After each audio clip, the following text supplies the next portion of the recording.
So ito guys, reset ko yung gas consumption ni Avanza.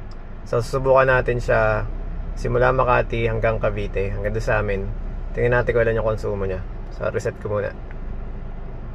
So ayan guys, 00. So kapit natin dito yung camera. So hanggang sa bahay.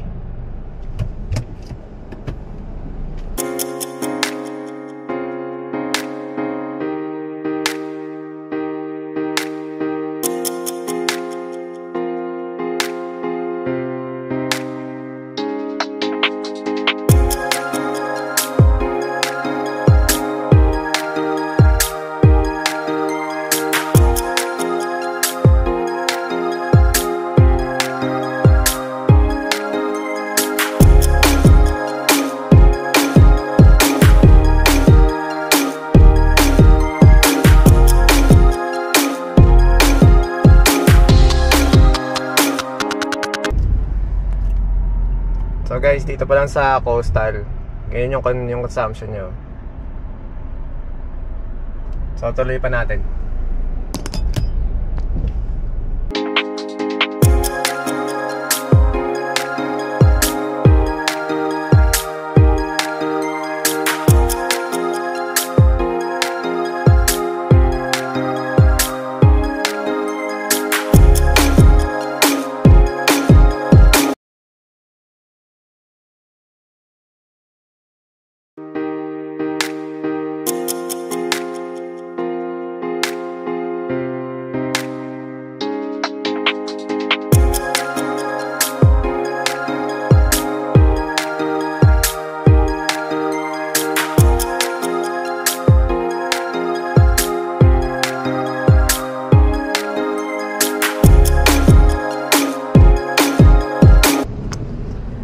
So pagdating sa Talaba, ito na.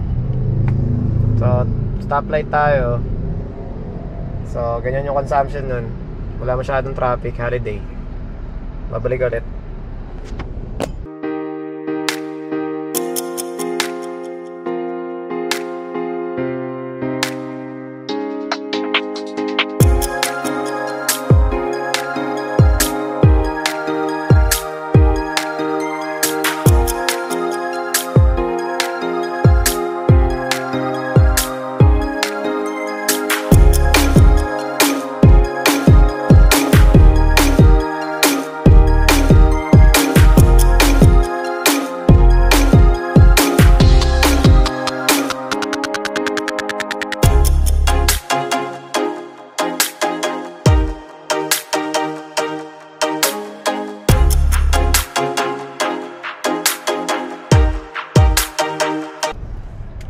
So dito 18.7. Ito may stoplight sa may McDonald's, Molino Boulevard.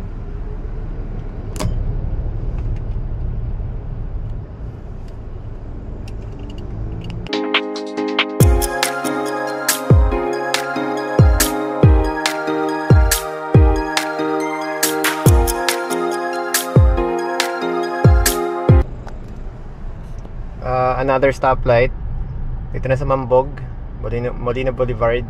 So yan yung consumption.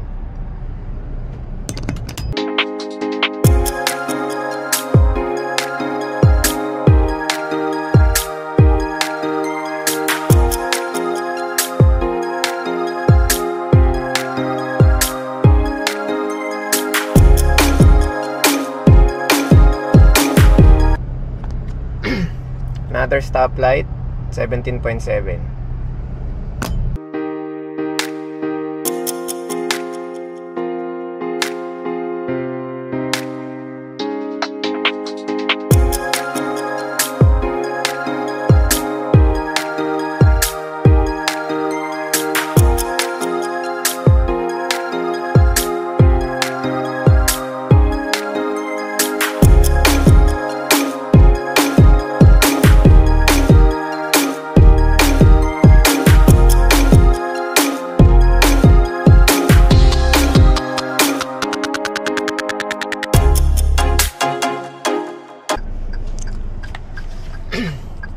So ayun guys, nandito na kami sa area namin or sa subdivision namin or sa destination. So ayan po yung naging konsumo, 16.5 km per liter. So just imagine kung nag long ride kayo, so ganun yung magiging gas consumption yun. So nakita nyo naman kanina, noong mga times na walang traffic, mataas yung, sobrang baba lang ng konsumo nya, diba? So maabot tayo ng 20 km per liter. So depende pa rin sa tapak nyo yan, depende rin sa speed nyo. Yung tinakbo ko kanina, mga nasa 70 to 90 km per hour lang yung speed na ginagamit ko. Kasi hindi ako nag 100, kasi bihirang tao naman yung nag 100.